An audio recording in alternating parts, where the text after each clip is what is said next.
hypertension and the types of patient that are at risk for it. We're going to talk about how you monitor for it and what you do about it. So let's talk about what it does. So if you have increased intra-abdominal pressure in your abdomen, what's that going to do to all of those organs in your belly? So let's think about the organs in your belly that it's going to affect. So that's going to affect your kidneys, your liver, your pancreas, your spleen. You have bowel in there, and you have some really important large blood vessels that run down through your abdomen as well. So increased pressure in there or hypertension is not going to be good for any of those things. So what can this lead to? This can lead to abdominal compartment syndrome. So we'll talk about that in a minute. So what is it? How do we define this?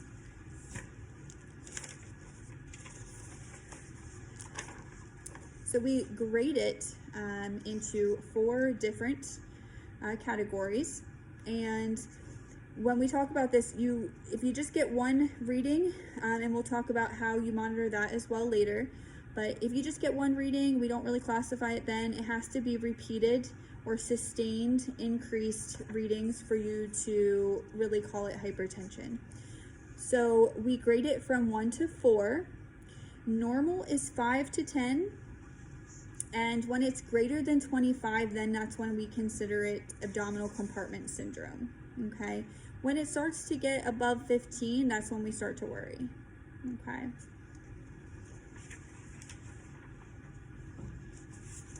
All right. So who's at risk for this? Well, we have sepsis and SIRS. We have patients with pancreatitis, ascites. So what goes with ascites? We have liver patients. We have patients with bowel obstructions, AAAs, any kind of abdominal surgery. We have patients with trauma or burn patients. What do all these patients have in common? We give them lots of fluid, right? And of course, we've taken care of all these types of patients, or most of them. We don't see a ton of trauma or burns, but we see a lot of these types of patients. And, again, lots of fluids here. That's the common theme. So what's happening here? I have a nice little visual that you can't see on the poster behind me. So here it is a little closer. So we have an initial physiological insult. So that burn or that sepsis patient comes in, or abdominal surgery, obstruction, something. That initial physiological insult occurs. And then what's our body's response? That inflammatory response, right? That patient is in that shock state. So we have that inflammatory response. And then what happens with the inflammatory response? There's a ton of edema. So our patient ends up looking like the Michelin Man. We have that capillary leakage. So this is what ends up causing the intra-abdominal hypertension, okay? So this is a really great picture to show you all the things that this can affect. It affects everything in your body. So we talked about that your kidneys are in your abdomen, so you're going to see decreases in urine output because you are clamped down on your blood vessels, and it can't, that pressure is so strong that it can't actually reach your kidneys. You are going to see it affect your lungs, because what happens when you have a pregnant woman come in and you try to have them lay on their back?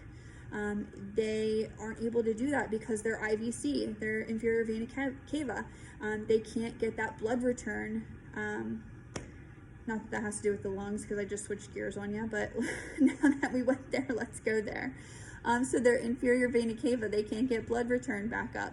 But back to the lungs, when you have a pregnant woman come back, lay down on their back, and they try to take a deep breath, what happens? There's all of that space is being taken up by that baby, so their lungs can't expand.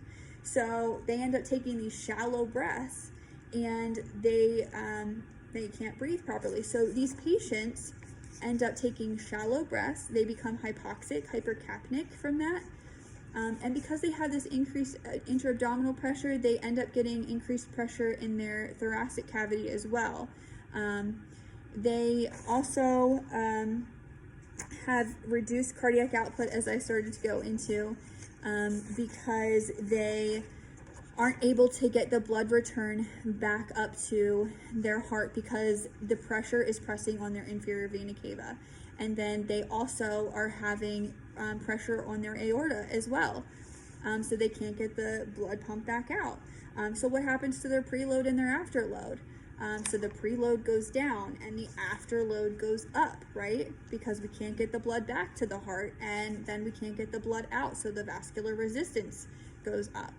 So what happens if our preload goes down and our afterload goes up? So then our cardiac output is poor. So then with our pressure being high in our abdomen and our pressure being high in our thoracic cavity, we have increased pressure in our ICP. And that's one of our late signs. So at this point, we really are noticing that there's something wrong with our patient. So it's a really nice picture just to see how everything ties together and everything is affected by this. So if it causes all of these problems, why aren't we monitoring for it more? And the answer is that people just don't feel comfortable. So hopefully after today, people will feel more comfortable and they'll start noticing these signs, and we can, monitor more patients for it and be able to intervene more quickly when we need to. So, what are the goals of treatment?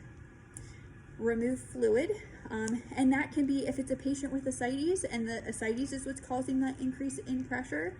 It's as simple as doing a paracentesis and removing that fluid. If it's a tumor in their abdomen that's taking up space and causing extra pressure and hypertension, removing the tumor. But what if it's not one of those things that you can just take out like that? What if it's from all those fluids, like it most commonly is in our ICU, because we dump fluids in our sepsis patients, in a lot of our patient scenarios. So what do we do in those instances? So what we need to do is remove the fluid. And how do we do that? Most people want to jump to say Lasix. Is Lasix really the thing that we want to give though? So if we give Lasix and all of our fluid is going out into the vasculature, most of the time, not all the time, but a lot of times these patients are dry in their vasculature. So if they're dry in their vasculature and you give them Lasix and all their fluids is out in their tissues, is Lasix really going to help them? It's not. So what can we do instead? We can optimize their hydration. So what are the fluids that we keep giving them? We keep giving them crystalloids. We're giving them normal saline and we're giving them LR, and all of that stuff tends to leak out into the tissues.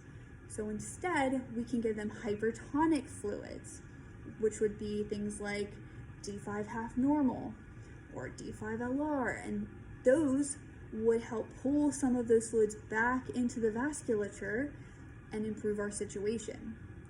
The other thing that we could try to do to help these patients would be if our physician says, hey, we need to give this patient a bolus, they're dry, they're hypotensive, we could say instead of that 500 cc bolus of normal saline, not a hypertonic dextrose bolus, because then our blood sugars are going to be through the roof, could we give an albumin bolus? Probably get a lot of pushback because the physicians, they're on the fence about this. There's a lot of controversy with albumin, but hear me out. So albumin is going to stay where you put it. So if we give them the saline, it's probably going to leak out and keep contributing to our problem. If we give them albumin, it's going to stay where you put it. It's not going to leak out. If we have that capillary leak, saline's going to keep pushing out into your tissues. The albumin is larger molecule, so it's going to stay where you put it. So that 500 of albumin is going to be more beneficial than the saline. So we can also assess our patients, do assess our patients for hemodynamic stability. Are these patients going to come back with swans for us? No. No, they're probably not. But what we can do is use our wonderful ICU assessment skills. So we could do passive leg raises to see if they even need fluids. Maybe we just keep dumping them with fluids and they don't even need it. So passive leg raise could tell us, are they even going to be responsive to fluids before we keep dumping them with fluids? If they're not, give them something else. Maybe they need a pressor. We can evaluate that with that assessment. We said that the urine output would be affected by the increased abdominal pressure. So looking at the urine output on your patient, there's so many assessments that we could do that we wouldn't need necessarily the SWAN. So what are the outcomes? Well, on our patients who have intra-abdominal hypertension, most of our patients, it's not uncommon for our patients in the ICU to be 5, 6 more liters positive.